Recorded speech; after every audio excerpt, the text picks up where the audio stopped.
ಗೊಬ್ಬರ ಕೊಡ್ತೀವಿ ಗೊಬ್ಬರ ಅದೇ ಸ್ವಲ್ಪ ಕೊಡು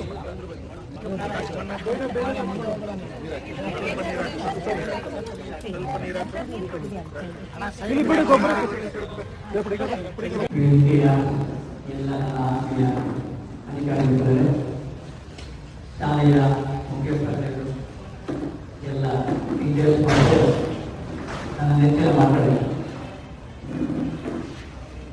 ಯಾವುದೇ ಒಬ್ಬ ವ್ಯಕ್ತಿಗೆ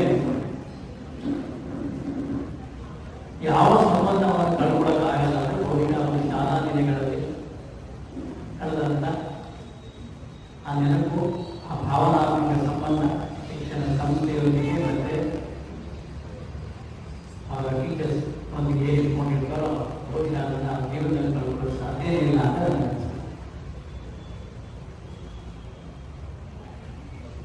ನಿಮ್ಮ ಪ್ರಕಾರ ಎಲ್ಲ ತುಂಬ ದೊಡ್ಡದಾಗಿ ಬೆಳೆದು ದೊಡ್ಡ ಕೆಲಸ ಎಲ್ಲ ಮಾಡ್ತಾ ಇದ್ರು. ಮತ್ತು ಯಾವ ಸಣ್ಣ ಒಂದು ಎಕ್ಸ್ಪೆರಿಮೆಂಟ್ ಮಾಡಿದ್ರು, ಒಂದು ದೊಡ್ಡ ಕಾನ್ಫರೆನ್ಸ್ ಏನು ಮಾಡೋಕ್ಕೆ ಎಲ್ಲ ಕೂತಿರುತ್ತೆ. ಎಲ್ಲ ಒಂದು ಪೇಪರ್ ಒಂದು ಪೆನ್ಸಿಲ್ ಕೊಟ್ಬಿಟ್ಟು ಏನು ಹೇಳಿರುತ್ತೆ, ನಿಮಗೆ ನೆನಪು ಆಗುವ ನಿಮ್ಮ ಶಿಕ್ಷಕರ ಹೆಸರುಗಳನ್ನು ಬರೆಯಿರಿ.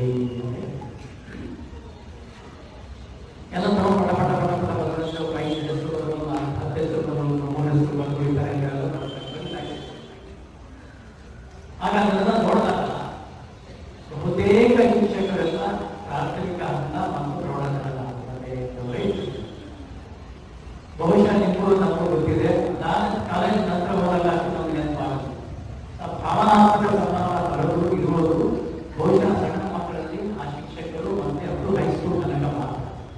ಅದಾದ್ಮೇಲೆ ಏನೋ ಒಂದು ಕಡೆ ಪ್ರತಿಯೊಬ್ಬರು ಕೂಡ ನಮ್ಮ ಇದರಲ್ಲೇ ಬರೋಗ್ತೀವಿ. ಸೊ ನಾನು ಏನು ಹೇಳಿ ಹೋಗ್ತೀನಿ ಅಂದರೆ, ಗೊತ್ತಿಲ್ಲ ಗಿಡಗಳನ್ನ ನೆಟ್ಟಿದ್ದೀರಿ, ಅದನ್ನ ಪೂರ್ತಿ ಗಿಡ ಅದನ್ನು ಸರಿಯಾಗಿ ಪೋಷಣೆ ಪಾಲನೆ ಮಾಡಿದರೆ ಮುಂದೆ ಒಳ್ಳೆಯ ಒಂದು ಮರವಾಗಿ ಬೆಳೆದು ಒಳ್ಳೆ ಪರಿಸರಕ್ಕೆ ಪ್ರಕೃತಿಗೆ ಒಳ್ಳೆ ಬೆನಿಫಿಟ್ಸ್ ಮತ್ತು ಶಾಲೆಗೆ ಕೊಡುವಂತಹ ಒಂದು ವ್ಯವಸ್ಥೆ ಆಗುತ್ತೆ. ಹಾಗಾಗಿ ಅದು ಚಿಕ್ಕದಲ್ಲಿರುವಾಗಲೇ ಸರಿಯಾಗಿ ಪಾಲನೆ ಪೋಷಣೆ ಮಾಡಬೇಕು. ಮತ್ತು ವಿಶೇಷವಾಗಿ ಮಕ್ಕಳಿಗೆ ಆ ಒಂದು ಏಜ್, ಆ ಒಂದು ಇದರಲ್ಲಿ ಶಾಲಾ ಪೋಷಕರು, ಪೇರೆಂಟ್ಸ್ ಮತ್ತು ಟೀಚರ್ಸ್ ಎಲ್ಲ ಅವರ ಭವಿಷ್ಯವನ್ನು ರೂಪಿಸಿಕೊಳ್ಳಲಿಕ್ಕೆ ಬೇಕಾದ ಎಲ್ಲ ಪ್ರಯತ್ನವನ್ನು ಮಾಡಬೇಕು.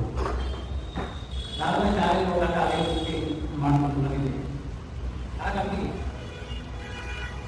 ಆ ಶಾಲೆಯ ಜವಾಬ್ದಾರಿ, ಶಿಕ್ಷಕರ ಜವಾಬ್ದಾರಿ, ಮುಖ್ಯೋಪಾಧ್ಯಾಯರ